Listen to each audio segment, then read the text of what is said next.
can you at the same time assert yourself? Okay. Say, look, I'm here, and this is what I'm doing. Okay. Right. I think not a good idea. no, that's fine. And this is a very important concept, right? And this is only for people who want to stick it out in the corporate sector. Okay. If you want to go out, if you want to leave all of this and start something on your own, I'm all for that, because I did the same thing. Okay. Right? Yeah. But if you want to stick in, and if you want dealing with your competition, believe me, at work you have no friends. That's just like the biggest lie. In work, you don't have friends in your peer group. Okay, because there's only one promotion, right? You know, your friend is not going to say, look, I'm going to decline my promotion, and since you're my best friend, I'm going to give it to you. It's never happened. That's not going to happen. No. Right? So it's very important that you once again position yourself with the right people, Right. so that they see your talent. Right, and your boss and your immediate superiors actually sponsor you instead of somebody else, right? Okay. And what I always say is, if there's this famous Japanese phrase, measure 1,000 times but cut once, right? And your work has to be like that, right? And your work has to be so solid that your competition doesn't have a chance. It has to be perfect. Oh, yeah. And when you have work like that, it's very difficult for competition to really compete with you, because you're cut apart the rest, you're cut above the rest. But here, and I'll tell you some of the things that are happening in Sri Lanka, and one of the biggest problems. I'll give two very good examples. Number one, a lot of top performers bow down to peer pressure. So you got your peer group. You don't want to be a top performer and be highlighted, because your peer group puts pressure on you. Right. They say, look, this is the boss's guy. This is the boss's baby. That's what happens in Sri Lanka. Don't come and sit with us. Why don't you go sit with the boss? And let me tell you another example, and it's a very, very important example. There was a company that I got to know this. The project manager of this company didn't want the employees to talk in English. Oh, didn't. Right? Okay. And every time someone spoke in English within that team, he was looked down upon. Even to each other? Even to each other, right? Okay. And that's kind of the subcultures that are there in organizations. Wow. Right? So you can be working for the biggest multinational, but there are some companies who have formed subcultures. Right. And those subcultures have certain standards and norms. And when top performers get into that subculture, what happens is they lose what makes them special. Because they can't show it anymore. They can't do it anymore because it's looked down upon. Yeah. And what I'm saying is that's unhealthy. Definitely. No matter how competitive you become, being in an environment that environment is unhealthy. Right. So probably the two things that I would talk about competition is make your work solid, and always work for a company that really champions great behavior, great performance, and you need to compete in that environment. There is no point competing in a company which has a culture which limits your performance behavior. Definitely. Okay, I have an interesting question to ask you, but right before that, we have to go for a commercial break. So don't go anywhere. We have more things to talk about with Dananjaya Hettiarachchi. Welcome back to the show. Now we are in conversation with Dananjaya Hettiarachchi, and he's been giving us a lot of straight talk today, and really how it is and the reality of the situation here in the corporate world, and how you can really face the type of adversity and the challenges that you come across in today's corporate world, and really rise above everything to achieve your true potential. But Anu, you had a question that you wanted to ask just before we went for the break. Yes, so we were talking about having a group, a subculture within a company that actually does not allow you to be the potential great person that you could be. So in that situation, what do you do? I think there are two options for this, and I think one of probably the option that I would take is I would look for somewhere else. Alright. Because the fundamental principle of human behavior is you're molded by your environment, and if you stay in an environment which is negative. Well, it's not negative, it's a bad negative. It drains you down? Yeah, exactly. Because in the famous saying, I don't know whether you watched there was a very famous saying that says, there is good suffering and bad suffering, right? So if it's bad suffering, no matter how much of adversity you face, you're never going to achieve your goals in life. And then there's good suffering, which is a good adversity that really molds you.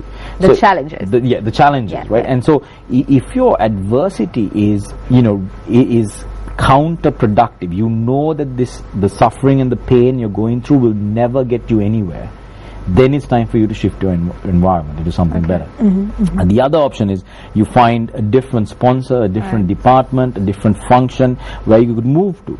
Because at the end of the day, the amount of energy you spend in that location handling all of these, negative adversity, and if you just move into something which has very productive adversity, you could make gains here as opposed to just, going through the same thing over and over again. Basically, that's a battle that's not worth fighting. The key is actually not to sit in one place and accept the situation and just complain about it. Do something about absolutely. Yeah, absolutely. You got to do something. You got to, you got to get up and really, and really face it, and in a really smart way. And I think that really depends on the type of adversity that you're facing, as I just talked to you about a little earlier. Doesn't that also depend on the type of personality you have? Because sometimes people react to different situations in very different ways. That's right. Reactive and proactive. Right. But the thing is, great people don't react. Wow. Great people don't react. That's status update word. I know, I was just about to say that. Great people don't react. Dananjaya Hettiarachchi. Great people, people who have that potential don't react. What do you mean by they don't react? Do they become completely neutral, or do they have a different sort of response? It's just that, they understand that there is a gap between their emotion and decision. Right? Wow. So for example, if I am making you feel uncomfortable, your decision would be to do something about it, right? Right. And that something that you do may be not the smartest move that you take, right? So what happens is when you are probably starting out your career, you can't see that there is a gap between your emotion and your action. So soon as you feel it, you do it. And then you regret it. Yeah. Right? But when you mature, you realize, okay, I'm feeling this emotion now. I'm going to just count to 10. Alright? And then I'm going to think what I'm going to do next. Right. So in many ways, a lot of people who have this ability, who can face adversity, they don't react immediately to their situation. They take a step back, analyze the situation, give themselves a good 2 days, and then make the right decision. Right. So sleeping on it can be a good thing. Sleeping on it is the best thing that you need to do. I know sometimes, for example, when you face adversity, you want to go give that resignation. You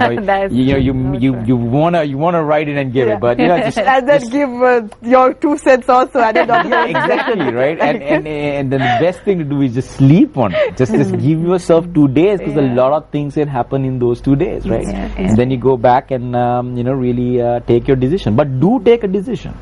But don't make it immediately. Because what I've noticed is most of the situations that people tend to react are actually a lot of misunderstandings. Exactly. There's a lot of misinterpretation, miscommunication going on. And I think we act a lot on emotions. Very true. So facing adversity is very important in the workplace. Your decisions need to be really smart.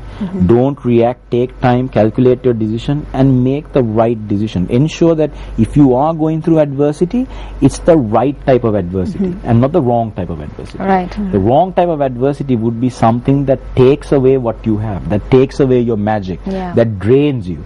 The right type of adversity is what challenges you to become a better person. If you can make that differentiation, it becomes much easier for you to make your actions. My next question was, how do you make that differentiation? How do you know which battles we should fight, which battles we should not, are not worth it? Okay. I think I have, once again, I'll probably talk about 3 ways you can separate, good adversity from bad adversity. I have this acid test, right? Acid test is, when I wake up in the morning, do I feel motivated to go to work? Right? Do I feel motivated to go to work? Okay. That's my first thing. All right. So if I don't feel motivated, right, then that's really the bad adversity. Okay. Because good adversity, you can have good adversity but still be motivated to go to work to face that adversity. Right. And that's good adversity. Okay. The second adversity is this: when I come back home, right, am I drained out? That's the second. Because work should not drain you out. Okay. Ideally, work should energize you. right? And you should be involved in work that if you come home, you're dead tired, you don't have time to spend with your kids, your family, you just fall on the bed and go to sleep. Wow, I wish I knew this 2 years ago. That's bad adversity. Yeah. Good adversity always encourages you, energizes you. When you go home, you're like pumped. You go to the gym, you work out, and you're like ready to face the next day. Come on, like, hi kids, I want to do something. Exactly, right? Wow. And probably the third sign, I would probably think that this is bad adversity, is probably the most important out of these three, the 2-3 things I'm going to tell you. So the third thing that you're involved in bad adversity is that it gets you to do things, gets you to develop bad habits. All right. Okay. So for example, you're so stressed out, you overdo on the drinking. You're so stressed out, you overdo on the smoking. You're so stressed out, you start becoming rude. You're so stressed out, you start becoming antisocial. Right, and it's slowly getting you to do things that you never thought you would do in life, and you don't realize it, but every day you're becoming a worse person, right? And that's very important. So if it's making you a bad person overall, then that's bad adversity. Good adversity makes you a better person. So instead of going and boozing your stress away on Friday, you're focusing on making your mind sharper. You're focusing on making your making your body thinner, leaner, so you can face that adversity. But if it's the opposite, then that's bad. So if these 3 things are happening to you, that adversity is not taking you anywhere right now. So that's the acid test. Yes, that's it. Test. All right. Nice. So wise words from Dananjaya Hettiarachchi. Now this is why I love waking up in the morning and coming for this show, because I get to meet people like you, Dananjaya, who really keep me motivated and learn so many things. So that means I love my job. I hope my bosses are listening as well right now. But we have to go for a very short commercial break, and we'll be right back on Good Morning Sri Lanka.